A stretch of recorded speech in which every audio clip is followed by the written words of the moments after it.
बिस्मिल्लाहिर्रहमानिर्रहीम अल्हम्दुलिल्लाहि रब्बिल आलमीन वस्सलातु वस्सलामु अला रसूलिहिल अमीन व अला आलिहि व अस्हाबिहि अजमईन व बाद। मोहतरम भाइयों, उस्मान रज़ी अल्लाह तआला अन्हु के खिलाफत का दौर इंतहाई शानदार दौर रहा और जैसा कि उमर रज़ी अल्लाह तआला अन्हु अपने दौरे खिलाफत में उन्होंने इस्लामी खिलाफत को बहुत दूर तक पहुंचाया, बड़ी तौसी हुई उसमें। उस्मान रज़ी अल्लाह तआला अन्हु के दौरे खिलाफत में ये सिलसिला यूं ही आगे बढ़ा, यानी जहां से उमर रज़ी अल्लाह तआला अन्हु छोड़ के गए थे उस सिलसिले को वहां से इन्होंने आगे बढ़ाया है। ऐसा नहीं था कि सब चीजें वहां से ठप पड़ गई, ऐसा नहीं था और इनके आते ही फितनों का सिलसिला शुरू हो गया, ऐसा कुछ भी नहीं था, बल्कि जो है सिलसिला बहुत अच्छी तरह से चल रहा था।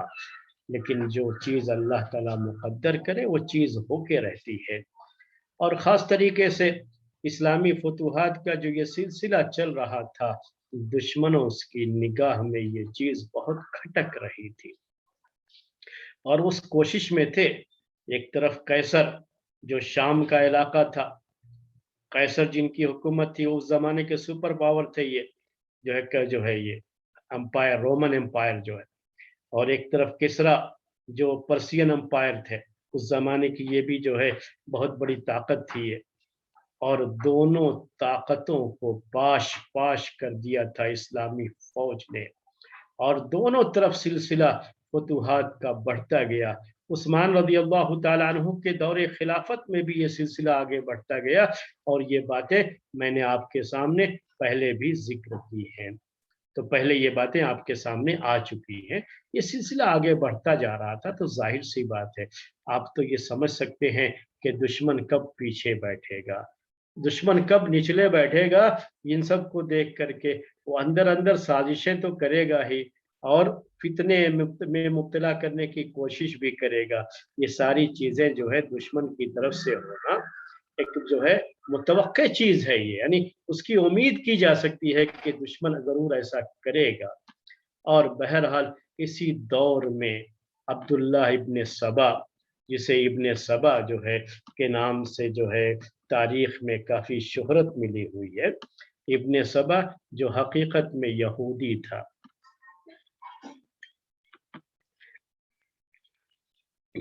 इब्ने सबा ये हकीकत में यहूदी था, इसने इस्लाम कबूल किया और तारीखी हवालों से ये बात समझ में आती है कि इसने सिर्फ ज़बान से इस्लाम कबूल किया था। ये यहूदी जो है था और इसका मकसद था कि इस्लाम में दाखिल हो करके मुसलमानों को इस्लाम से दूर किया जाए, इनके दिलों में कुछ ऐसी बातें डाल दी जाएं जिससे ये आपस में लड़ना शुरू कर दें। याद रखिएगा, सारी खैर व बरकत इत्तेहाद में होती है और जहां ये इत्तेहाद खत्म हो जाए, इत्तेहाद क्या, जैसे आप आज की जबान में यूनिटी कहते हैं, यूनिटी में खैर व बरकत होती है। और ये चूंकि इस्लामी फौज अपने आप में एक यूनिट थी और जो है पूरी जो है इस यूनिटी जो है की वजह से अल्लाह ताला के फज़्ल व करम के बाद इस यूनिटी की वजह से ये आगे बढ़ रहे थे। तो अब इसको अगर कमजोर करना है तो क्या करना होगा आपको कि सबसे पहले इस इत्तेहाद को खत्म करना, इस यूनिटी को खत्म करना। तो इसको खत्म करने के लिए अब्दुल्लाह इब्न सबा यहूदी ने आकर के लोगों के दिलों में कुछ बातें डालनी शुरू की। मदीने के अलावा जो दूसरे शहर थे, अब दूर दराज इलाके हो जाते थे, ये मदीने से काफी दूर पड़ते थे। आज के जमाने में तो कहीं जाना बहुत आसान है, बड़ी जल्दी आप पहुंच जाते हैं और कम से कम टेलीफोन पर राब्ता तो रोज कर सकते हैं। लेकिन उस जमाने में तो ये सहूलतें मौजूद नहीं थी, तो परेशानी बहरहाल होती थी खलीफा को। अब उन इलाकों में मिस्र का इलाका हो गया, शाम का एरिया हो गया, शाम जो सीरिया वगैरह के इलाके हैं आज जो ये फिलिस्तीन वगैरह के और जो इसराइल के, ये सब जो है शाम का इलाका कहलाता था। और इधर इराक का जो एरिया था, तो ये सब फतह हो चुके थे, सब इस्लामी हुकूमत में थे और इन इलाकों में नए नए मुसलमान बहुत थे اور انہوں نے اپنے یہاں دیکھا تھا کہ ان کے یہاں ہوتا یہی تھا کہ جب کوئی بادشاہ انتقال کر جاتا، کوئی بھی کنگ مر جاتا، تو اس کا بیٹا اس کی جگہ پر گدی پر بیٹھا دیا جاتا تھا۔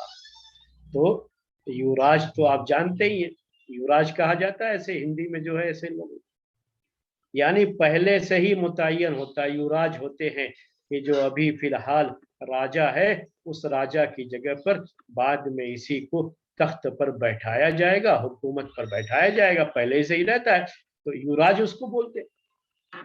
تو اب جو یہ معاملہ ہے، ان کے یہاں یہ چیز پہلے سے تھی، قیصر کے یہاں بھی تھی، یعنی رومن امپائر میں بھی یہ چیز تھی اور پرسین امپائر میں بھی یہ چیز تھی، دونوں جگہوں پر یہ چیز تھی قیصر و کسریٰ کے یہاں۔ اب یہ لوگ نئے نئے مسلمان جو اس علاقے کے ہوئے تھے، ان کے ذہنوں میں تو یہی تھا نا کہ ہاں کوئی شخص اگر جاتا ہے دنیا سے تو اس کے گھر والے ہی اس کی جگہ پر حکومت کرتے ہیں۔ اب آ کر کے جو ہے یہ باتیں جو ہے ڈالنی شروع کر دی نئے نئے مسلمانوں کے ذہنوں میں۔ عبداللہ ابن سبا نے آ کر کے ڈالا پہلا مسئلہ۔ وہ مسئلہ کیا ہوا تھا؟ یہ ڈالنا شروع کر دیا لوگوں کے ذہنوں میں کہ بھائی اللہ کے رسول صلی اللہ علیہ وسلم کی وفات ہو گئی، تو اب ان کی وفات کے بعد آپ کے گھر والے، ان کو حق پہنچتا ہے کہ وہ خلیفہ بنے، کیونکہ پہلے سے لوگ جانتے ہیں یہ لوگ کہ بادشاہوں کے یہاں تو ایسے ہی ہوتا تھا۔ آ کر کے کان میں بات ڈالتا، تھوڑا سا شبہہ ڈالتا، یہ ابوبکر کہاں سے بن گئے، عمر کہاں سے بن گئے، عثمان کہاں سے آ گئے، آپ کے گھر والے، آپ کا اپنا کوئی بیٹا تو ہے نہیں، تو اب جو ہے آپ کو جو آپ کی تربیت میں رہے وہ علی تھے،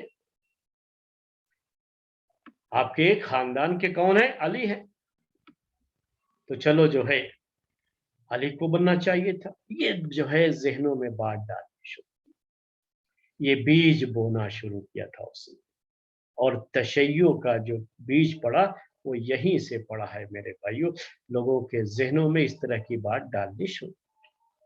بہت زیادہ اثر تو شروع میں نہیں رہا، لیکن کچھ نہ کچھ بات تو دل میں آنی شروع ہو جاتی ہے۔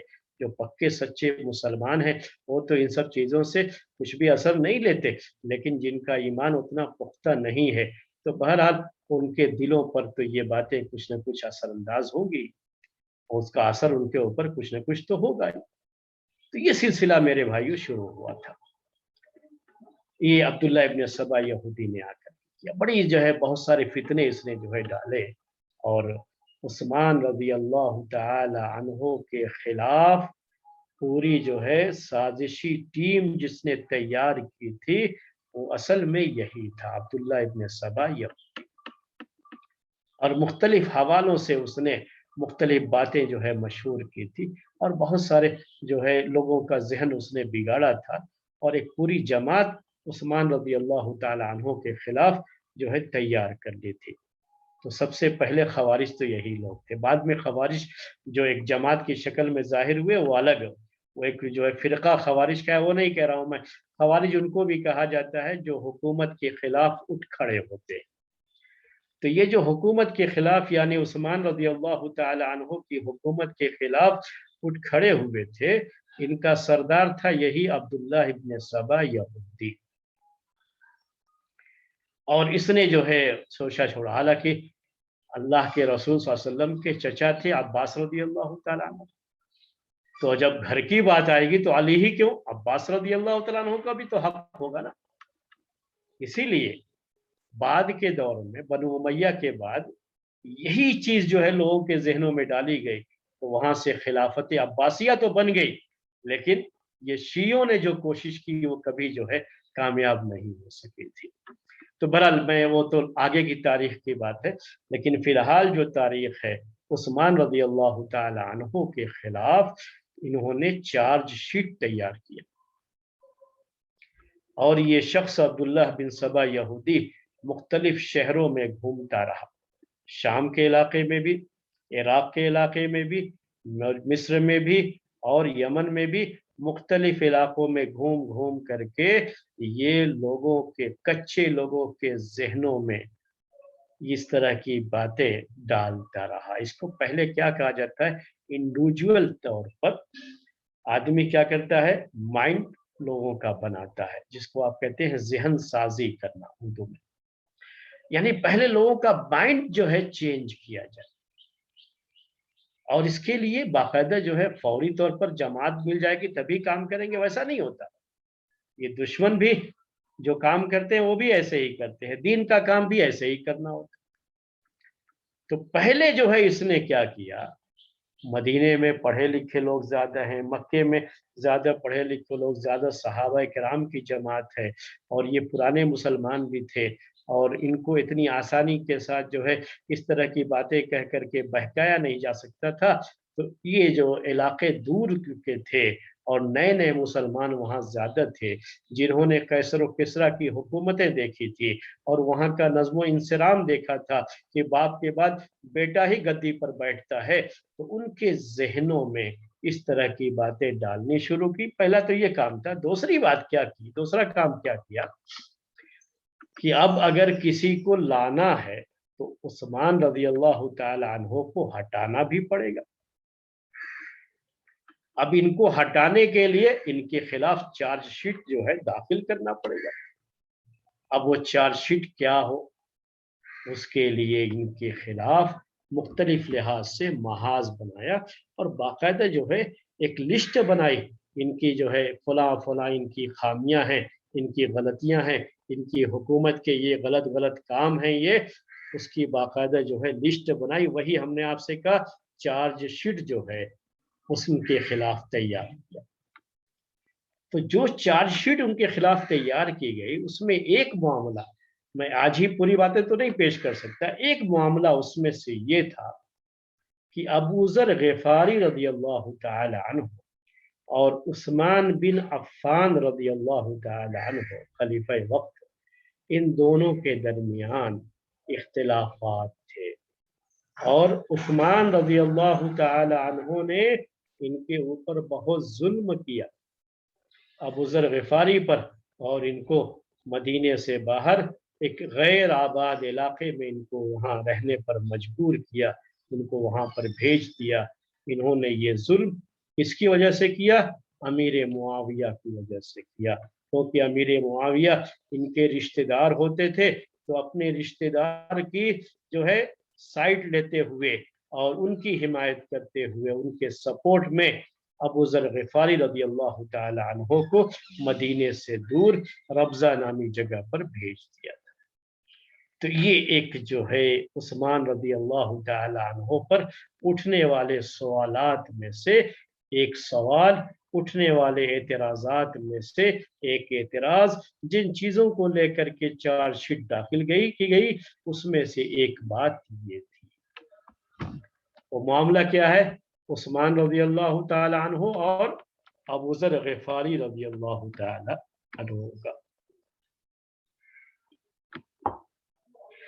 इसको भी बाज़ लोगों ने, बाज़ मुफस्सिरीन, बाज़ जो है मुअर्रिख़ीन ने, तारीख़ में किताबें लिखने वालों ने इस वाक़े को भी जो है, यानी इस मसले को भी जोड़ दिया है इब्ने सबा यहूदी से, जिसका भी मैंने जिक्र किया था जो, और बाकायदा ये बात जिक्र की है कि शाम के इलाके में अबू ज़र ग़िफ़ारी रज़ी अल्लाह ताला अन्हु से इब्ने सबा ने मुलाकात की।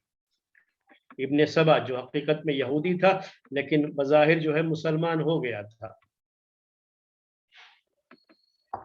उसने मुलाकात की और मुलाकात करके जब देखा कि ये जो है अबू ज़र ग़िफ़ारी रज़ी अल्लाह ताला अन्हु, ये कम से कम माल रखना, बल्कि अपने पास कुछ नहीं रखना, जो भी हो अल्लाह के रास्ते में खर्च कर देना, ये जो इनके ज़हन में चीज़ थी, जिससे ज़ुहद और क़नाअत और मुख्तलिफ अल्फाज में जो है उसकी ताबीर जो है पेश की जाती है, लेकिन ये ज़ुहद क़नाअत ये अच्छी चीज़ें हैं, शरीयत में ये चीज़ें मतलूब हैं।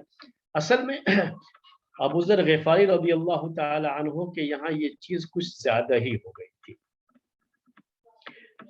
तो उसको बाज़ मुअर्रिख़ीन ने लिखा है, तारीख़ लिखने वालों ने लिखा है कि जो है ये इब्ने सबा यहूदी ही ने उनके कान में बात डाली थी, اور تاکہ یہ جو حکومت کے لوگ ہیں جن کے پاس بہت پیسے ہیں ان کے خلاف ان کو اٹھ کھڑا کیا جائے، ان کو اٹھا دیا جائے ان کے خلاف۔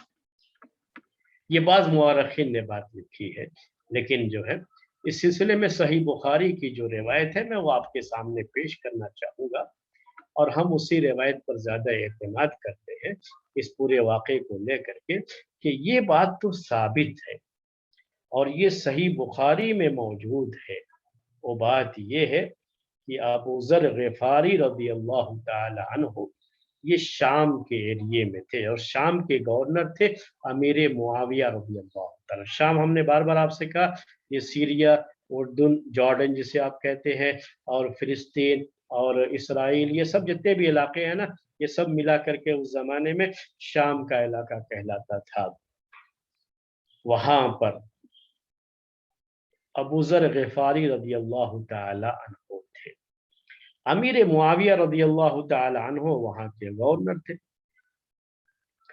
تو اس سلسلے میں صحیح بخاری کی روایت کے مطابق خود ابو ذر غفاری رضی اللہ تعالی عنہ سے پوچھا گیا کہ آپ یہاں ربضہ ایک جگہ ہے مدینے سے قریب ہی ہے، اس جگہ میں ہی آخر میں ابو ذر غفاری رضی اللہ تعالی عنہ رہتے تھے، اور وہیں پر ان کی وفات ہوئی تھی، اور یہیں پر رہنے کو لے کر کے ان کے اوپر جو ہے کافی ہنگامہ کیا گیا، اور عثمان رضی اللہ تعالی عنہ کے خلاف کافی جو ہے لوگوں کو بھڑکایا گیا۔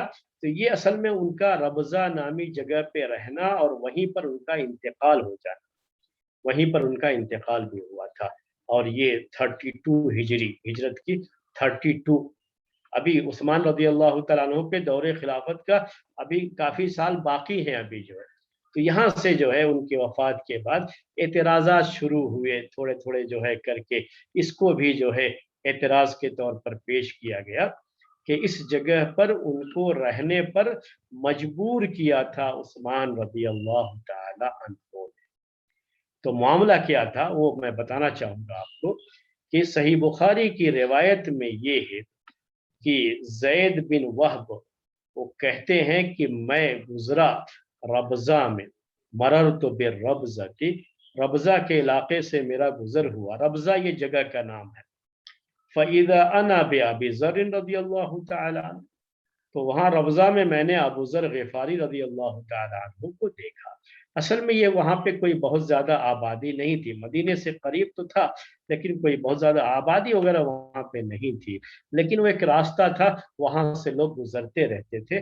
تو انہوں نے ربضہ میں دیکھا ان کو، مدینہ چھوڑ کے آ کے ربضہ میں کوئی رہے، مدینے میں رہیں گے تو مسجد نبوی میں نماز پڑھیں گے تو ثواب زیادہ ملے گا، اجر زیادہ ملے گا، لیکن یہ ربضہ میں رہ رہے تھے۔ تو پوچھا بھائی کہ ما انزلک منزلک ھذا، کہ آپ کو اس جگہ پہ کس نے اتارا، کس چیز نے اتارا، یعنی کیوں آپ یہاں رہ رہے ہیں، آپ کے یہاں رہنے کی وجہ کیا ہے؟ تو انہوں نے اس کو بتایا۔ دیکھیے یہ صحیح بخاری کی روایت ہے اور یہ بالکل صحیح روایت ہے، کیوں وہاں رہتے تھے یہ اور کیا اصل مسئلہ پیش آیا تھا، ایکچوئل میں کیا چیز ہوئی تھی۔ تو یہ بیان کرتے ہوئے کہتے ہیں کہ کنت بالشام، میں شام کے ایریے میں تھا، فاختلفت انا و معاویہ، تو میرے اور معاویہ رضی اللہ تعالی عنہما کے درمیان اختلاف ہو گیا اس آیت کی تفسیر کو لے کر کے۔ آیت کیا ہے؟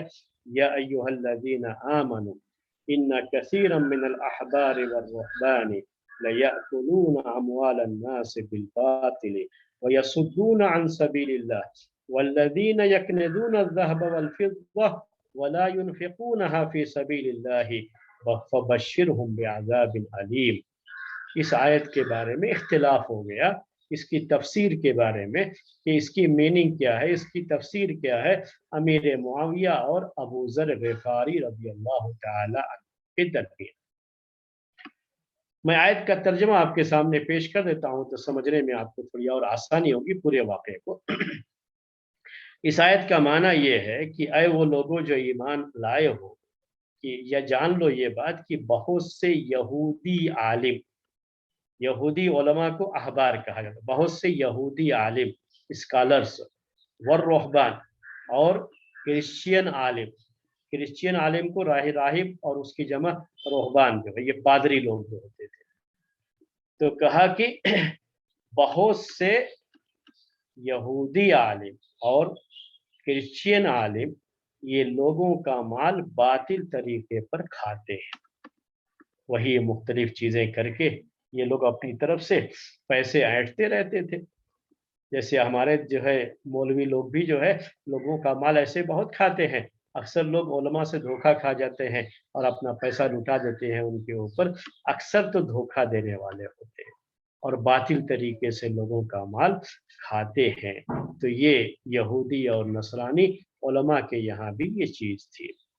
फिर अल्लाह ताला ने कहा और अल्लाह के रास्ते से लोगों को रोकते हैं। फिर आगे फरमाया वल्लज़ीना यकनिज़ून अज़्ज़हब वल-फ़िद्दा वला युनफ़िक़ूनहा फ़ी सबीलिल्लाह, कि जो लोग सोना और चांदी को जमा करके रखते हैं, कंज जो है जमा करके रखते हैं और इसे अल्लाह के रास्ते में खर्च नहीं करते, तो आप उन्हें दर्दनाक अजाब की बशारत दे दीजिए कि ये सोना और चांदी क़यामत के दिन आएंगे तो क्या होगा, इनकी तख्तियां बना करके और इनको जो है आग पर तपाया जाएगा और आग पर तपा करके उनके सीने के इस हिस्से पर, जिसे जो है हुल्म अरबी ज़बान में हुल्मतुन कहते हैं, ये घुंटी जिसे आप कहते हैं, यहाँ पर रखा जाएगा तो इनके कंधे पर निकलेगा, कंधे की हड्डी से, और कंधे पर रखा जाएगा तो यहाँ से निकलेगा। यानी बड़ा दर्दनाक अजाब उनके लिए होगा। यौम युहमा अलैहा फी नारे जहन्नम फतुक्वा बिहा जिबाहुहुम व जुनूबुहुम व ज़ुहूरुहुम, और ये तख्तियां लेकर के उनकी पेशानी को दागा जाएगा, उनकी जो है पहलू को दागा जाएगा, उनकी पीठ को दागा जाएगा। ये बात इस आयत के अंदर है। तो इस आयत की तफसीर में इख्तिलाफ क्या हुआ कि अमीर मुआविया रज़ियल्लाहु ताला अन्हु ये कहते थे कि ये आयत अहले किताब के बारे में है, ये हम मुसलमानों के बारे में नहीं है। यानी ये इसका मतलब ये नहीं है कि जो है हम लोग माल रख ही नहीं सकते, नहीं, ये तो अहले किताब के बारे में हम रख सकते हैं। और अबू ज़र ग़िफ़ारी रज़ियल्लाहु तआला अन्हु ये कहते थे कि ये आयत उनके बारे में भी थी, अहले किताब के बारे में भी और हमारे बारे में। और वो इस बात को जो है कहते थे कि किसी के लिए भी ये जायज़ नहीं है कि वो अपनी ज़रूरत से ज़्यादा माल अपने पास रखे। जो भी अल्लाह ने दिया सब अल्लाह के रास्ते में खर्च करो, और किसी के पास भी सोना चांदी ये जमा करके रखना ये किसी को भी जायज़ नहीं है। और अब उस ज़माने में सोना चांदी, क्योंकि जो है उस ज़माने की जो करेंसी थी वो दीनार और दिरहम थी। दीनार जो है ये सोने का और दिरहम ये चांदी का होता था, तो उस लिहाज से सोने चांदी की बात होती है। आज के ज़माने में कह लीजिए कि ये बैंक बैलेंस करना ये जायज़ नहीं है। जो भी अल्लाह ने दिया सब अल्लाह के रास्ते में खर्च करो, ये अबू ज़र ग़िफ़ारी रज़ियल्लाहु तआला अन्हु कहते थे।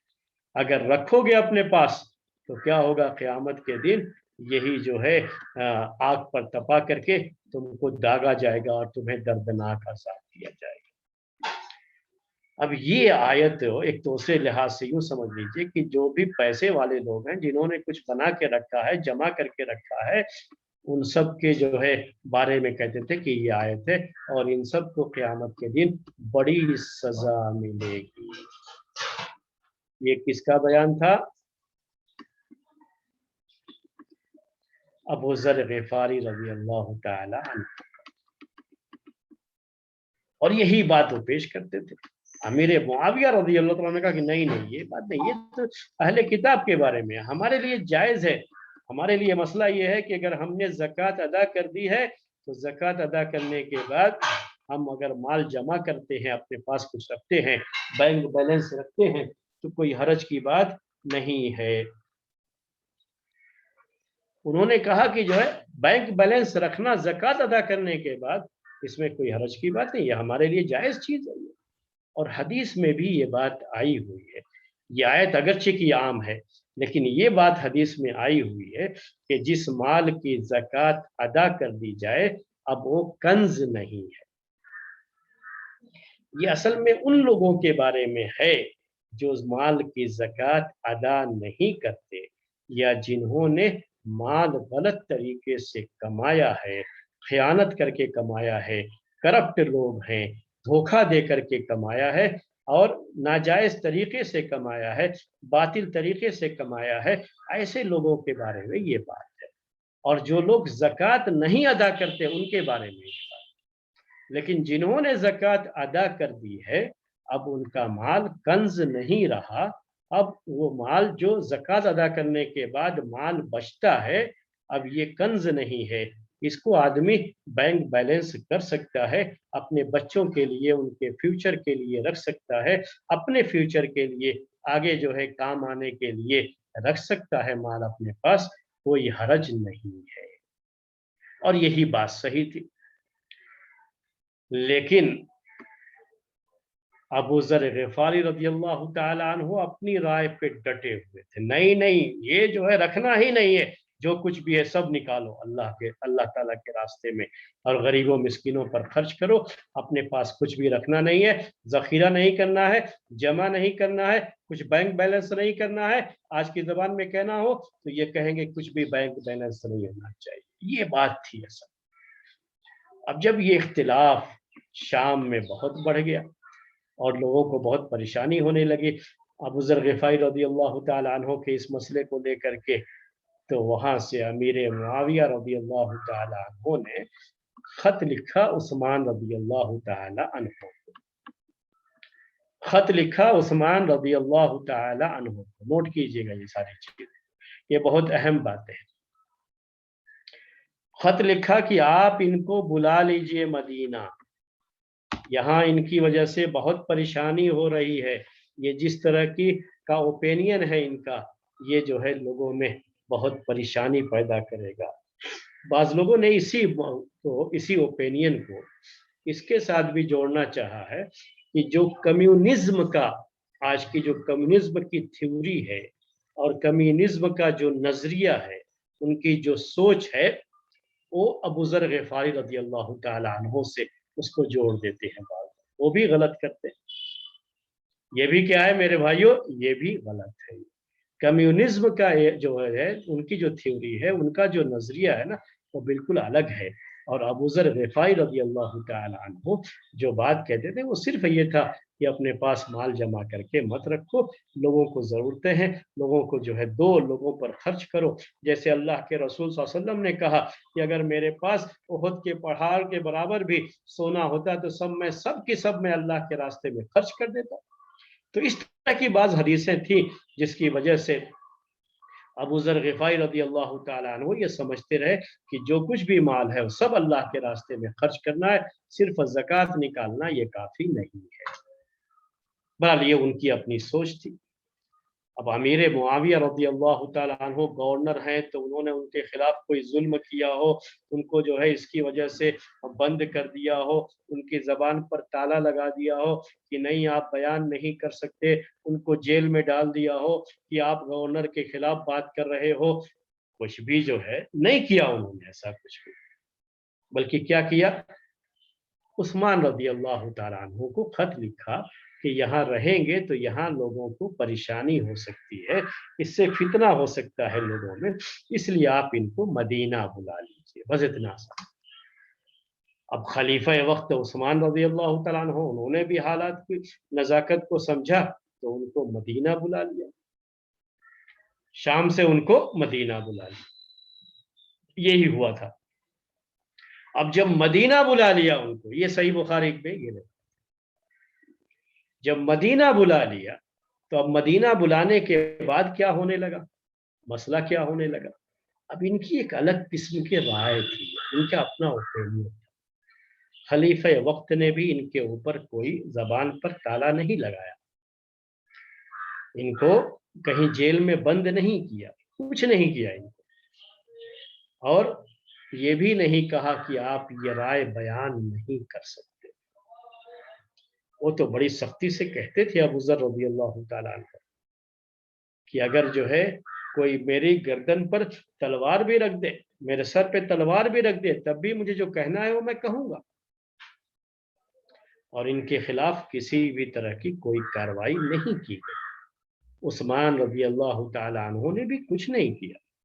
अब क्या हुआ उसके बाद, کہ اب لوگوں میں یہ چیز مشہور ہو گئی کہ بھائی ابو ذر غفاری رضی اللہ تعالی عنہ کی ایک خاص رائے ہے اس کے بارے میں کہ کوئی مال جمع ہی نہیں کر سکتا، چاہے زکوٰۃ نکال دیا ہو تب بھی جو ہے زکوٰۃ نکالنے کے بعد بھی مال اکٹھا نہیں کرنا ہے، اپنے پاس بینک بیلنس نہیں رکھنا ہے، سب مال اللہ کے راستے میں خرچ کر دینا ہے۔ تو لوگ کیا کرتے ہیں، اب آ کر کے لوگوں کی ایک طبیعت ہوتی ہے، ایک مزاج ہوتا ہے، لوگوں کی مینٹالٹی ہوتی ہے، یہ انسان کی فطرت ہے، اس کو بھی نوٹ کیجیے گا۔ تو لوگ آتے ان کے پاس اور پوچھتے ارے ہاں آپ بزرگ بتائیے آپ کی کیا کہہ رہے تھے، آپ جو ہے جو بھی آتا ہے ان کے پاس آ کر کے بیٹھ کر کے اچھا وہ شام سے آپ کو کیوں یہاں بلا لیا گیا، کیا ہوا تھا، اب وہ کہانی لے کر کے بیٹھ جاتے، اچھا آپ کی کیا رائے ہے، وہ رائے لے کر کے بیٹھ جاتے۔ تو جس کو دیکھو ان کے ساتھ مذاق کرنا شروع کر دیا۔ یہ صحابی رسول ہے اور بہت ہی اونچے درجے کے صحابی ہے، ان کا بہت اونچا مقام ہے صحابہ میں بھی، صحابہ سب ایک ہی درجے کے نہیں ہے، تو صحابہ میں ان کا مقام بہت اونچا ہے، ابو ذر غفاری رضی اللہ تعالیٰ عنہ۔ لیکن لوگ آ کر کے ان کے پاس اکٹھا ہوتے پوچھتے، اکٹھا ہوتے پوچھتے، یعنی ایک طرح سے مذاق بن گئے تھے، لوگوں میں ایک مذاق بن کر کے رہ گئے ابو ذر غفاری رضی اللہ تعالیٰ، ان کی اس رائے کی وجہ سے، ان کی اس اوپینین کی وجہ سے عثمان رضی اللہ تعالی عنہ نے اسے محسوس کیا، اور بعض روایتوں میں یہ ذکر ہے کہ خود ابو ذر غفاری رضی اللہ تعالی عنہ کے لیے بھی لوگوں کے ساتھ رہنا مشکل ہو گیا، تو انہوں نے اجازت طلب کی عثمان رضی اللہ تعالی عنہ سے کہ میں مدینے سے جانا چاہوں۔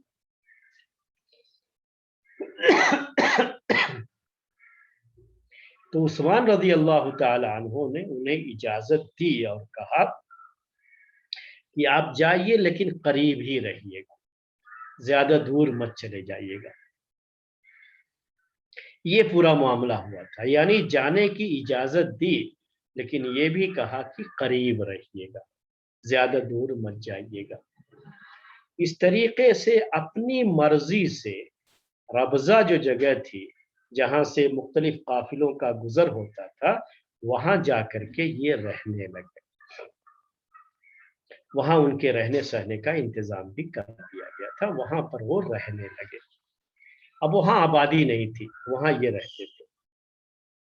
ان کے بارے میں اللہ کے رسول صلی اللہ علیہ وسلم کی ایک حدیث یعنی ایک روایت بھی ہے کہ آپ نے ان کے بارے میں یہ بات کہی تھی کہ یہ ان کی وفات ہوگی تو یہ اکیلے رہیں گے، وہاں ایسی جگہ پر ان کی وفات ہوگی جہاں پر یہ اکیلے رہیں گے۔ اب وہاں پر یہ تھے، رہتے تھے،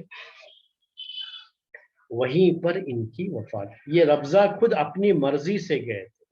عثمان رضی اللہ تعالی عنہ پر اعتراض کیا گیا اس کے بعد کہ انہوں نے زبردستی ان کو وہاں بھیجا، اور انہوں نے ہی ان کو وہاں بھیجا اور اس کی وجہ سے ان کی وہاں موت ہو گئی، اور یہ ظلم تھا خلیفہ وقت کا ابو ذر غفاری رضی اللہ تعالیٰ عنہ پر، کیونکہ ان کی رائے ان کی رائے کے خلاف تھی، ان کا اوپینین ان کے اوپینین کے خلاف تھا، تو انہوں نے ان کو پر ظلم کرتے ہوئے ان کو ربضہ نامی جگہ پر بھیج دیا تھا جہاں وہ اکیلے رہتے تھے۔ تو یہی اصل میں صحیح بخاری کی جو روایت ہے وہ میں نے آپ کے سامنے پیش کیا کہ اصل میں ربضہ میں رہنے کا یہ فیصلہ خود ابو ذر غفاری رضی اللہ تعالی عنہ کا تھا، عثمان رضی اللہ تعالی عنہ نے وہاں جانے کے لیے انہیں مجبور نہیں کیا تھا۔ پہلی بات یہ خود انہوں نے بیان کیا ہے، ابو ذر غفاری رضی اللہ تعالی عنہ نے بیان کیا ہے، اور یہ صحیح بخاری کی روایت ہے۔ اب وہاں جا کر کے یہ رہنے لگے تو وہیں پر ان کی وفات، بیمار ہوئے وہیں پر ان کی وفات بھی ہو گئی۔ جب وفات ہوئی تو ظاہر سی بات ہے وہاں کوئی تھا نہیں، انہوں نے وصیت کیا کہ جیسا کہ تاریخی روایات میں یہ بات ہے کہ وصیت کیا اپنے جو ہے بیوی اور بچے کو جو وہاں پر تھے ان کے ساتھ کہ جو راستہ ہے آگے جہاں سے قافلے گزرتے ہیں، مجھے جو ہے مرنے کے بعد وہاں لے کے چلے جانا، وہاں جو گزرے گا وہ جنازے کی نماز پڑھا کر کے وہ لوگ جو ہے دفن کریں گے۔ तो वहां से जो काफिला गुजरा उस वक्त, उसमें अब्दुल्ला इब्ने मसूद रजी अल्लाह ताला अन्हु थे। तो 32 हिजरी जो है ना, ये साल, इसी साल अबू ज़र ग़िफ़ारी की भी वफात हुई रजी अल्लाह ताला अन्हु, और इसी साल अब्दुल्ला इब्ने मसूद रजी अल्लाह ताला अन्हु की भी वफात हुई। लेकिन अबू ज़र ग़िफ़ारी रजी अल्लाह ताला अन्हु की वफात पहले हुई थी और उनकी बाद में हुई थी। वहां से गुजरे तो उन्होंने उनके जनाजे की नमाज पढ़ाई और उनको वहां पर दफन किया। ये था पूरा मामला। बहुत दूर नहीं थे, चाहते तो लेकर के मदीना भी जा सकते थे। मदीने वालों को खबर भी पहुंचाई जा सकती थी, घोड़े के जरिए से लोग आ भी सकते थे। जैसे आज के ज़माने में होता है कि लोग पता नहीं कई कई 100 किलोमीटर का सफ़र करके जाते हैं जनाजे में शिरकत के लिए, जो असल में जनाजे में शिरकत मकसूद नहीं बल्कि हाज़िरी देना। और जो किसी बड़े आदमी की वफ़ात होती है तो अपनी हाज़िरी दे करके, यानी एक तरह से जो है, जो उनके बच्चे या उनके घर के लोग हैं, उनके दिलों में अपनी जगह बना लेना, ताकि आगे से भी उनकी खिदमत, उनके लिफाफे मिलते रहें। उसके लिए लोग सफ़र करके दूर से दूर तक भी जाते रहते हैं। लेकिन ये सहाबा किराम का तरीक़ा नहीं था, ये प्यारे नबी सल्लल्लाहु अलैहि वसल्लम का तरीक़ा नहीं था। वहाँ से गुज़रे अब्दुल्लाह इब्न मसूद, तो उन्होंने जनाज़े की नमाज़ पढ़ाई और उनको वहाँ पे दफ़न किया। ये तो अल्लाह के रसूल सल्लल्लाहु अलैहि वसल्लम की पेशिन गोई थी उनके बारे में। और वो चीज़ जो है अल्लाह ताला ने मुक़द्दर की थी, ऐसी जगह पर उनकी मौत मुक़द्दर थी, वो मौत हुई वहाँ पर और वहाँ पर वो दफ़न किए गए। और इसमें कहीं भी ऐसा नहीं है कि उस्मान रज़ियल्लाहु ताला अन्हु ने उनके ऊपर कोई ज़ुल्म किया हो या उनको वहाँ जाने पर मजबूर किया हो, उन्होंने उनको मदीने से निकाला हो, ऐसा कहीं भी नहीं है।